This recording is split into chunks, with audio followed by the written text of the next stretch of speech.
അപ്പോൾ നമ്മൾ പറഞ്ഞു വെച്ചത് എവിടെയായിരുന്നു? ചേച്ചീൻ്റെ വീട്ടിലല്ലേ. അങ്ങനെ തിരുവനന്തപുരത്തുള്ള അവരുടെ ഫ്ലാറ്റിലാണ് ഇന്നത്തെ ദിവസം. ഇന്ന് വൈകുന്നേരത്തെ ട്രെയിനിന് എനിക്ക് തിരിച്ച് ചെന്നൈയിലേക്ക് പോകണം. അപ്പോൾ അതിനു മുന്നേ കഴിഞ്ഞ വീക്ക്, അതായത് ഇതിൻ്റെ മുന്നത്തെ വീക്ക് ചേച്ചി നാട്ടിൽ പോയിട്ടുണ്ടായിരുന്നു. അപ്പോൾ പിന്നെ നാട്ടിൽ പോകുമ്പോൾ ഞാൻ എന്തായാലും ഈ വീക്ക് വരുമെന്ന് പറഞ്ഞുകൊണ്ട് അമ്മേൻ്റെ ഒരു സ്നേഹപ്പൊതി ഉണ്ടായിരുന്നു. അമ്മമാർ അതായത് നമ്മൾ ഇന്ത്യയിൽ അല്ലെങ്കിൽ കേരളത്തിൽ എവിടെയെങ്കിലും എത്തിയെന്ന് പറഞ്ഞു കഴിഞ്ഞാൽ എങ്ങനെയെങ്കിലും അമ്മേൻ്റെ കൈ കൊണ്ടുണ്ടാക്കി എന്തെങ്കിലും സാധനം അവിടെ എത്തിക്കാൻ നോക്കാറുണ്ടല്ലോ.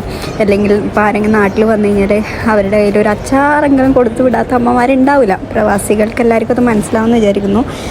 അപ്പോൾ അങ്ങനെ ഇപ്പോൾ ചക്ക സീസണാണല്ലോ.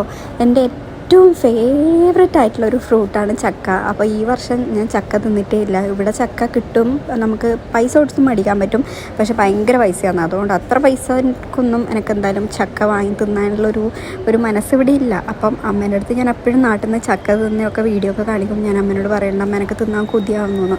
അതുകൊണ്ട് തന്നെ ഇങ്ങനെ ഒരു തക്കം വന്നപ്പം അമ്മ ചക്കയപ്പവും പിന്നെ ചക്കയും കൊടുത്തു വിട്ടിട്ടുണ്ടായിരുന്നു. അങ്ങനെ മനസ്സും നിറഞ്ഞു വയറും നിറഞ്ഞു എന്ന് പറഞ്ഞ പോലെ ചക്കയൊക്കെ നന്നായിട്ട് തിന്നു, അതുപോലെ മാങ്ങയും തിന്നു. അതിനുശേഷം ഞാൻ എൻ്റെ ചേച്ചിയുടെ വാൾഡ്രോബ് ഒന്ന് അരിച്ചു പറക്കാൻ പോവാണ്. കാരണം അവൾക്കില്ലാത്ത സാധനങ്ങൾ ഉണ്ടാവില്ല. ഞാൻ ഇതിന് മുന്നത്തെ വീഡിയോയിൽ എപ്പോഴോ പറഞ്ഞിട്ടുണ്ട്, നാട്ടിൽ നിന്ന് വന്നൊരു വീഡിയോയിൽ ഞാൻ പറഞ്ഞിട്ടുണ്ട്, അവളുടെ അടുത്ത് ഇല്ലാത്ത കോസ്മെറ്റിക്സ് ഒന്നും ഉണ്ടാവില്ല കേട്ടോ. കാരണം എല്ലാ ബ്രാൻഡും ഉണ്ട് അവളുടെ കയ്യിൽ. അപ്പം ഞാൻ മെയിനായിട്ട് അവളുടെ അടുത്ത് അല്ലെങ്കിൽ അവളെ വീട്ടിൽ പോകുമ്പോൾ അല്ലെങ്കിൽ അവൾ നമ്മളെ നാട്ടിലെ വീട്ടിലേക്ക് വരുമ്പോൾ ഈ സംഭവങ്ങളൊക്കെ കൊണ്ടുവരും. അതിൽ നിന്ന് ഒന്നോ രണ്ടോ പൊക്കിയിട്ട് ഞാൻ തിരിച്ചു വരാറുള്ളൂ. അങ്ങനെ എനിക്കിഷ്ടപ്പെട്ടതൊക്കെ ഞാൻ ഇവിടെ നിന്ന് എടുത്തിട്ടുണ്ട്. ഞാൻ ഇതുവരെ കാണാത്തതും കേൾക്കാത്തതും പല പല സാധനങ്ങൾ ഇവിടെ ഉണ്ടായിരുന്നു. അപ്പോൾ അങ്ങനെ കുറച്ച് സാധനങ്ങളൊക്കെ ഇവിടെ നിന്ന് എടുത്തിട്ടുണ്ട്. പിന്നെ ഇതെന്താ സംഭവം എന്ന് വെച്ച് കഴിഞ്ഞാൽ, ഈ കർക്കിടക മാസത്തിൽ കഴിക്കുന്ന ഒരു ലേഹ്യം ഉണ്ടല്ലോ, മരുന്ന് ലേഹ്യം, അതൊക്കെ അമ്മ കൊടുത്തു വിട്ടിട്ടുണ്ട്. അതും അവൾ പറയുന്നത് എന്താണെന്ന് വെച്ച് കഴിഞ്ഞാൽ, എനിക്ക് 2 കുപ്പി, ഞാൻ ആദ്യം അവളുടെ അടുത്ത് പറഞ്ഞു എനിക്ക് വേണ്ടാന്ന്. അപ്പോൾ അവൾ പറഞ്ഞു എൻ്റെ അടുത്ത് 2 കുപ്പി തന്നിട്ടുണ്ട്, ഈ കുപ്പി മര്യാദ കൊണ്ടുപോക്കുമെന്നാണ് എൻ്റെ അടുത്ത് പറയുന്നത്. അങ്ങനെ അതൊക്കെ പറക്കി തൂക്കി നമ്മളിത് തിരിച്ചു പോവാണ്. അപ്പോൾ ഇനി ഇവർ നേരെ തന്നെ നമ്മൾ ഇപ്പോൾ പോകുന്ന എവിടെയാണെന്ന് വെച്ച് കഴിഞ്ഞാൽ, ആക്ച്വലി തിരുവനന്തപുരം വന്നതിൻ്റെ ഉദ്ദേശം എൻ്റെ ഗൈഡിനെ കാണാനും അവിടുന്ന് കുറച്ച് പേപ്പേഴ്സൊക്കെ കളക്ട് ചെയ്യാനുണ്ട്. അപ്പോൾ അവിടത്തേക്കാണ് പോകുന്നത്.